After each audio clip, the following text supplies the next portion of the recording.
Olá pessoal, então, o nosso podcast super bonito, gostoso é o Arrocha Manaus. Eita! E eu vou continuar batendo um papo aqui com a minha querida Valéria Janini, que ela é nutricionista, especialista em nutrição esportiva e comportamental. Tem muita coisa que eu quero saber, tudo bem? Tudo bem, Walter? Tudo tranquilo, e você? Bem, Vamos, graças a vamos Deus. aprender a guardar os alimentos? Vamos aprender a ter um comportamento alimentar melhor? Vamos. Vamos? Então tá, olha só, gente, no nosso podcast a gente vai falar sobre um pouco agora sobre a nutrição esportiva. Como é que entra a nutrição esportiva? Um grande atleta, como é que ele tem que se comportar com os alimentos? Hoje em dia é o que mais a população procura, né? Que é a nutrição esportiva. É uma tecla bem batida aí. E muito da população procura essa finalidade. Hoje em dia tem muita gente entrando nas academias e tudo mais. E alguns ainda esquecem de regular a alimentação, né? Lembram só do personal, dos exercícios e esquecem da alimentação. E a alimentação ali é de muita importância dentro do desenvolvimento esportivo. E para a pessoa chegar ali no objetivo esperado também.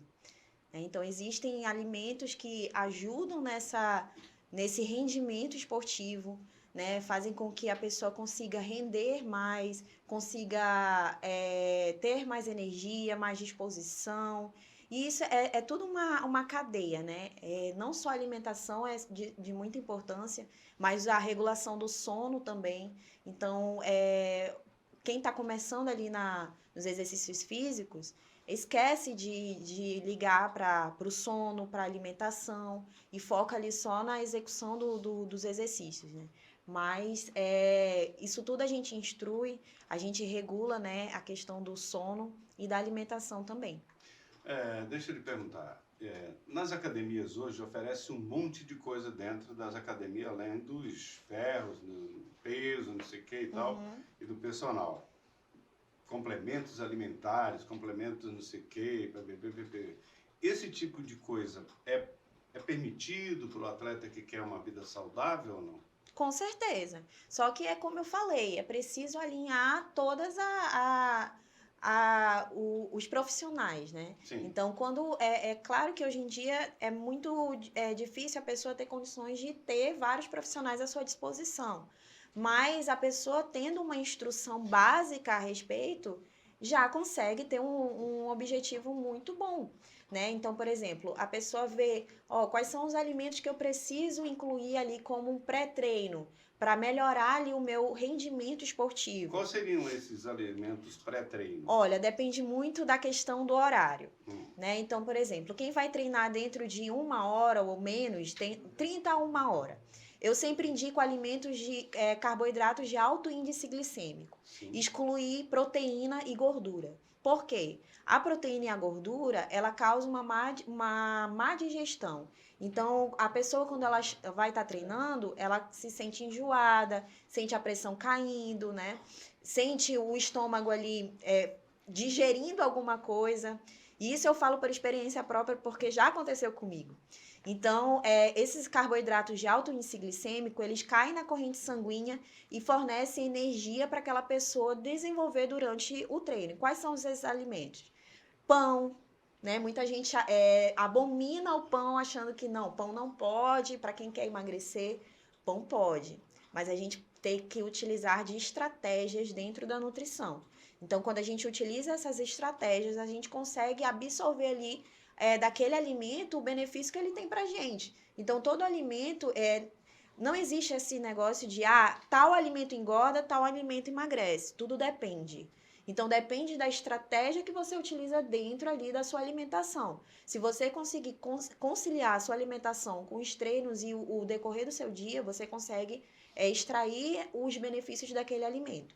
Então, aí o pão entra, doce de leite, que eu acho incrível, assim, para utilizar antes do treino. E para quem gosta de um docinho também, o doce de leite cai muito bem. Pudim de leite, então? Pudim de leite também, mas tomar muito cuidado com açúcar também, gente. É tudo assim, tudo depende, né, da utilização, da quantidade, de quem está utilizando, né? Então, é claro que a gente também não pode generalizar. Tem pacientes e pacientes, né? Claro que um diabético não vai poder. Mas se for um paciente que está tudo ok, saudável e só quer ali melhorar o seu rendimento e às vezes não tem tempo de fazer uma alimentação antes desse treino, ótimo. Tem um que eu gosto muito de introduzir, que é banana, mel e aveia. Incrível. Você Perfeito, consegue ali né? 30 minutos 3 itens comer. maravilhosos. Exatamente. E aí você tem ali, é claro que não pode esquecer dos alimentos no decorrer do dia. O pré-treino, ele é ali quando você não consegue fazer uma refeição antes do treino, mas não necessariamente é preciso, né? É tudo ali, eu gosto muito de trabalhar a rotina do meu paciente. Se o meu paciente não tem tempo de realizar um pré-treino, quer dizer que ele não vai render no treino? Não. Né? Então a gente consegue trabalhar ali aquele alimento que vai fornecer energia para aquele paciente em outros horários. Né? Tem paciente meu que faz o pré-treino, no caso, 2 horas antes, 3 horas antes. Então vai depender muito da rotina daquela pessoa. Deixa eu lhe perguntar, as academias hoje, elas estão aceitando, elas estão aderindo a um profissional nutricionismo? Algumas eu vejo já aderindo. Né? Outras eu já não vejo dando tanta importância para a questão da Da nutrição. nutrição, né? Né? Mas é claro que vai depender muito do profissional, vai depender muito da academia também, né? Comportamental, como é que funciona isso? O que é isso? Onde entra a nutrição? Então, a nutrição comportamental ela é pouco difundida, né? Claro que em outras cidades já está caindo assim no gosto da população, mas a nutrição comportamental ela basicamente é unir duas áreas de imensa importância, que é a nutrição e a psicologia. Claro que a gente não invade a psicologia, mas a gente consegue ali trabalhar as duas coisas juntas. Então, basicamente é o seguinte. Na nutrição comportamental, a gente utiliza de nomenclatura chamada do comer intuitivo. Uhum. Então, a gente consegue mostrar para o paciente a diferença entre fome emocional e a fome propriamente dita. Então, às vezes, aquele paciente, ele está sentindo aquela fome, aquela vontade de comer, e na verdade não é fome mesmo, é ansiedade. Então, a gente consegue mostrar para o paciente quando ele está com fome realmente e quando ele não está. Então, a gente utiliza desse parâmetro. A gente também consegue pesquisar ali na vida daquele paciente o motivo dele não estar conseguindo emagrecer. Às vezes é um trauma, às vezes é uma ferida emocional, às vezes a criança interior, né, tem ali alguma coisa no passado daquele paciente que gerou aquele trauma em relação à alimentação, aos alimentos. A gente também trabalha muito a questão de transtornos alimentares, distúrbios alimentares, compulsão alimentar. Hoje em dia, muita gente tem problema de ansiedade. E a ansiedade, às vezes, ela vem na fome. Né? Às vezes a pessoa come muito, desconta na comida, ou às vezes a pessoa não come nada. Então, a nutrição comportamental eu acho linda, eu me encanto nessa área, porque ela consegue ver ali as questões emotivas que geram aquela compulsão naquele paciente. Olha só, dona querida Valéria Janine, muita gente guarda os alimentos quando chega do supermercado no saquinho. Não tira o alimento lá, a fruta, a verdura, enfim, deixa tudo no saquinho e bota na geladeira. Como é que é isso? Como tratar esses alimentos? Como guardar esses alimentos? Então, é interessante analisar isso, porque na época do Covid, as pessoas elas tinham mais cuidado com a higiene dos alimentos. E aí passou o Covid e as pessoas esqueceram. Né? Então é importante a gente trabalhar a higiene dos alimentos sempre, não só quando se tem uma doença ali. Quando tem um Né? vírus, né? Quando tem um vírus rodando. Não, isso tem que ser para a vida inteira.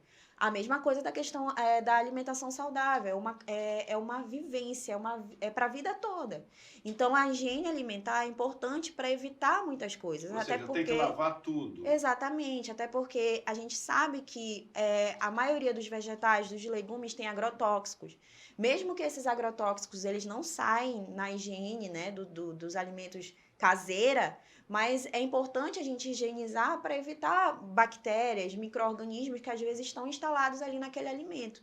Então, por exemplo, quando o alimento chega na sua casa, higienize suas mãos primeiramente, não utilize materiais de madeira, porque na madeira infiltra os micro-organismos. Então, utilize outros materiais, né? Acrílico é melhor, vidro também, né? E aí, higienize aqueles alimentos. Você pode higienizar com hipoclorito ou água sanitária, no caso, vinagre, né? Às vezes, bicarbonato, você faz uma preparaçãozinha ali, deixa o alimento de molho, e depois é só higienizar em água corrente. Mas é assim, você consegue fazer isso em 10 minutos, né? Às vezes menos. Então é importante tirar um tempinho, né, depois que chega do supermercado e higienizar esses alimentos. E não esquecer das frutas também.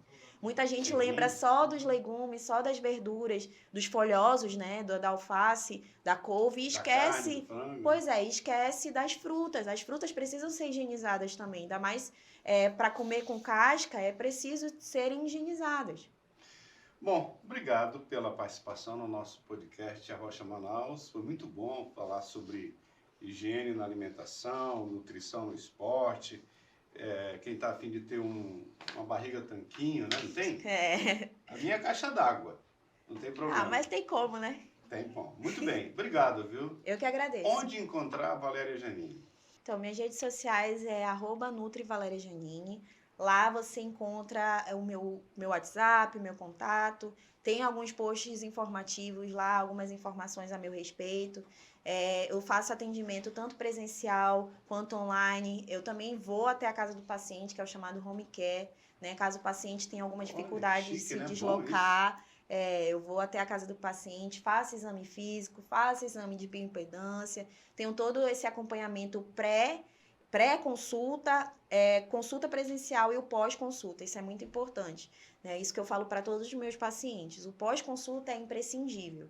Então, eu ofereço meu WhatsApp 24 horas por dia, né, para o paciente tirar dúvidas. Eu sei que muita gente, às vezes, quando se vê ali fazendo dieta, e eu nem gosto de chamar de dieta, mas quando está seguindo um plano alimentar, às vezes fica com medo de pisar fora, né, pesar na bola, enfim. Sim. E então, eu ofereço esse cuidado, esse carinho para o paciente, né, esse suporte, justamente para que o paciente não se sinta sozinho, para que ele se sinta acolhido. Isso é muito importante.